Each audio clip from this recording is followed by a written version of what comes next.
YouTube, my name is Mesa and welcome back to another Destiny 2 video. Alright folks, strap in because we have a ton of new information to go over in this video. We're going to talk about Destiny 2 Shadowkeep. We've got some new information on how Bungie plans to implement the MMO and RPG elements to Destiny 2, how Bungie will be catering to the hardcores, not so much the casuals.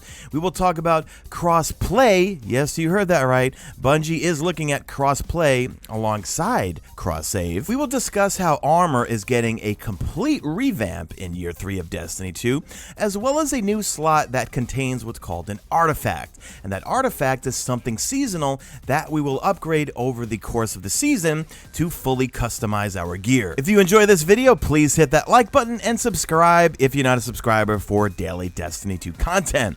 Alright folks, let's get into it. Jason Schreier of Kotaku, he published an article called Destiny 2's Next Year will depend on how players like this one. Now, it's a short article, but it's not about the article. It's about an audio podcast called Split Screen, where Jason sits down and talks with Luke Smith and Mark Noseworthy of Bungie. I will link the article and the audio version of the podcast in the description. It's about an hour long, but I will warn you, it is very difficult to listen to, especially if you're listening with speakers. Now, I plugged in my beloved Astro 840 Pros. If you need a discount, click the link in the description.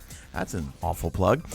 Use headphones to listen to it because there's a lot of background noise. But I spent hours, well, probably about 2 hours, going through the entire thing and transcribing a whole bunch of key points. But then also there was a good summary on Reddit, so I'm going to be linking that in the description because there's a number of things that I picked up on that the Redditor didn't, and there's a number of things that the Redditor picked up on that I didn't. So let's get into it. First off, Luke Smith and Mark really reaffirmed that they want to bring a lot more MMO and RPG elements to Destiny 2.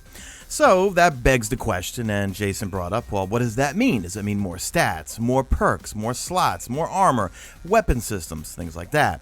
And his answer, well, Luke's answer was, well, a little bit of all of that. They want you to grow your character, have different builds for different activities. It's not just you find a piece of armor and you wear it and that's it. So the next question that came up was, right now I don't care about perks. I just care about the power level. How will that change? Luke brings up that, yeah, there's not a lot of tinkering, or people aren't tinkering around with their armor because of the perk system. So he said, well, how do we change that? How do we reframe the perk game? And he said their long-term goal is what's called buildcraft. And he gives an example of what that actually means. Luke goes on to say, well, let's say you have an awesome fusion rifle that you love. However, the gloves that you have, well, they have enhanced hand cannon reloader on it because of random rolls in the game. Well, I'm not going to tinker with that armor because of the fact that, well, I have another hand cannon that I like to use. Luke says in the future game, quote unquote, you'll collect the modifications independently of the armor. So the armor is the base item and it's going to have some stats. Luke then says, well, we're bringing back the Taken King stats, and that's the intellect, discipline, and strength stats that we were used to from Destiny 1, and he also refers to how we as the community were always chasing what's called Tier 12, which was the perfect build of intellect, discipline, and strength. If you're not familiar with that, because you never played D1, intellect was how quickly you get your super back, discipline was how quickly you get your grenade energy back, and then strength was all about your melee. Now, I'm going to be quoting Luke Smith again, and it's a little tough to follow here, so just bear with me. It was very difficult to listen to this podcast because of the background noise. But he says, so you'll be looking for mods and adding them to your collection. So let's say you've got this new set of armor, it's got the enhanced fusion rifle perk in it. Well, now you just need to get the energy up on those gloves and then slot a modification in there. So he says it's not just about the power game anymore. Power game will still be an important part of the game, but it's really about chasing armor with a good stat roll, but then also chasing mods to throw onto that armor to really customize them. So once again, they did reaffirm that, okay, some of the end game will be chasing the armor rolls, but then also chasing and farming for these mods to then slot into the armor to make our perfect build. So we will be getting new mod slots for the armor. So now let's talk about the artifact slots. We have some more information regarding this, and they said it's called artifact for now, but when it ships, it might have a different name. This is what they're calling it for now, and it's totally different than the artifacts that we knew from Destiny 1. So first off, each season you will have new progression for your artifact slot. And as you level up the artifact, there will be mods exclusive to that season. Luke goes on to continue that the grids on this artifact, they're all going to be mods that you can unlock and choose between. Now he says there's going to be different perks on all of them, and all of the perks are seasonal. They continue to say that they're trying to get a seasonal system where you have your gloves, let's say hand cannon reloader, and then you have mods that you will layer on top of that. And he says they kind of want to give you a temporary overdrive or temporary overdrives for your characters. They said there's about 30 mods, but they were not 100% on the actual number. But he said the mods and perks can range from anything as trivial as Vex can drop more Glimmer. But he did follow that up with saying that they want Glimmer to be a real need within the game, and they want us to farm for things, and including Glimmer.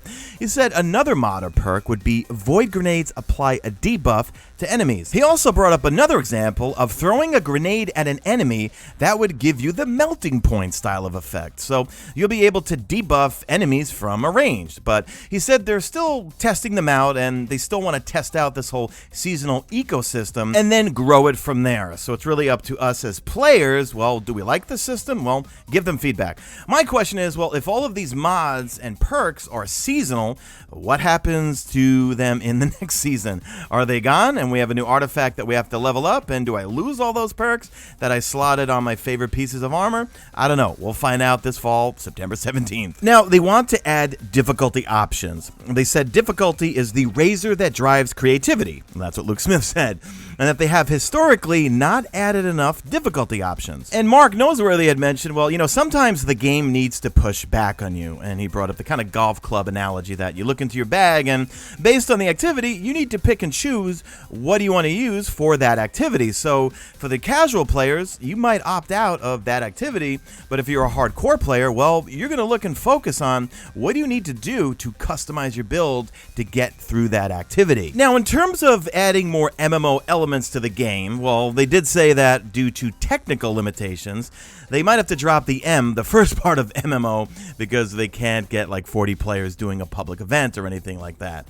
But they said playing an activity and running into a group of other players and teaming up is something that they really want to see happen and see it happen a lot more. They also said that, you know, Bungie has always had a identity crisis and not knowing really what it is. Is it a first-person shooter with RPG and MMO elements? What is it exactly? But they said that they are fully committed to making the game for hardcore fans from the go forward instead of the casuals, that they're no longer concerned with pleasing the casual masses. Now, what do you guys think of that in the comment section? Catering to hardcores and not the casuals. I'm a pretty big fan of that, guys. I think casuals will enjoy this game regardless whether it's catered towards the hardcore players, because, well, the casuals, they just want to go in and shoot some aliens and have fun, you know, maybe get some loot and maybe play some Crucible, play some PvP. And then for the hardcore players like myself or some of you guys out there, well, we need to be taken care of, because one, we'll bring other people into the game and maybe bring casuals and turn them into hardcore players. What do you guys think? Let me know in the comments. Now, you also got the vibe from the interview that they're a little bit less focused on high profit margins and maybe the player counts that Activision might have required. But Luke Smith did reinforce that their goal for New Light, which is the free version of Destiny 2, was to get more people into the game, and that they're a company, yeah, of course, trying to make money, so obviously they still have to make a profit and have goals and things like that. But Luke did firmly state that they will not be changing the game to make a larger profit. He said they will stick to their fans and what they want out of the game. Jason Schreier did bring up the pyramid ships. He brought up Uldren coming back to life and how, you know, Destiny in its past, well, it's left a lot of stories and little breadcrumbs of stories kind of left unfinished, and we don't know where they went. Now, Luke didn't really have an answer for that one, neither Mark, okay, but they were kind of vague. But Luke did say that the game does have to have some sort of finale, and also that they have a ton of artwork of future directions, future worlds that they want us to visit down the road. And they kind of alluded to the fact that they get concept art, and I'm generalizing here from the interview, but they get concept art of worlds or maybe even directions for story, and then they would take that to the story writing team and then kind of go from there. Now, of course, the question of recycled content came up, because we are going back to the moon for Shadowkeep. However, they did say that it is the moon. However, it has doubled in size in terms of the playable space. But they said that they want to utilize previous spaces by updating them and also recontextualizing them. And Mark had given an example that, like the Taken King mission where you ascend the colony ships and you fought the Shade of Oryx. Well, in that mission, we revisited the same room where we killed Sepix Prime at the end, and we see the corpse of the body, but we go past it. I mean, we travel further into the territory, and we go up and actually go into the colony ship, and we've always have seen the colony ship in the distance, but they said that they want to continue with these types of experiences, and utilization of old content, well, it does it. So the moon in Shadowkeep, they said, is a test to see how well this works. Now, Mark Noseworthy definitely said crossplay is on the table. He said they definitely want it, and they're coming up with plans for it. One thing he did bring up is with Google Stadia that would make it really, really difficult to do something like that right now. He said resources and technical limitations are the reason why we're only getting cross-save this year. However, in the future, they definitely want to add crossplay. How do you feel about that? Myself, if I'm on console, I don't want to play PvP against mouse and keyboard folks because they're obviously going to be way better than me and have better aim than me. But how do you feel about that? Do you want to play on, if you're on a console, do you want to play someone on PC? I certainly don't. I'd be cool if it's for PvE stuff, but not PvP. No way. They also kind of alluded to that Destiny 2 will eventually come to an end. So now I'm kind of thinking, okay, we will get a Destiny 3 because they did bring up the fact that I think Destiny 2 right now, or I think with Shadowkeep, might be like 90-something gigs, or I don't know. They said 93 gigs at some point, okay? But the more they add to the game, the bigger the game's going to be, and then if someone then finally gets the game, that's a lot to download, and then depending on what type of console or platform you're playing on, well, you got to start deleting games or get a bigger console. So they also brought up the fact, well, what about just bringing all of Destiny 1's content into Destiny 2, because the servers are still on for Destiny 1, because Jason had asked them about that and said, you guys ever going to turn them off? And he said, at this point, no, we're just going to keep maintaining them. But he said, well, why don't you bring all that stuff into Destiny 2? And he said, well, file size would be too big, and right now we're just focused on Destiny 2. So now I'm thinking, yeah, I don't think they'd be able to bring all of that content into Destiny 2. The file size will be way too big. Now, one of the final questions at the end of the interview, Jason Schreier says, when are you bringing back the VEX Mythoclasts? And you hear Luke get kind of stunned by it. He goes, whoa. And then Luke goes on to say, well, one of the first things I did was write an update right when we seized control of Destiny. And that it was really about building this definitive action MMO, single evolving world, play anywhere, anytime. Then he also said right after that not everything is lost in the dark corners of time. And if you're familiar with that line, well, then you're familiar with the Vault of Glass and the VEX Mythoclast, one of my favorite weapons from Destiny 1, when it was good before it got nerfed, could come back. Now, it does appear that Luke Smith would like the Vault to come back, because I DM'd Jason Schreier while recording this video, because for the life of me, I could not find the part of the 1-hour interview where he said this, and it was right at the tail end, like the last 3 to 5 minutes.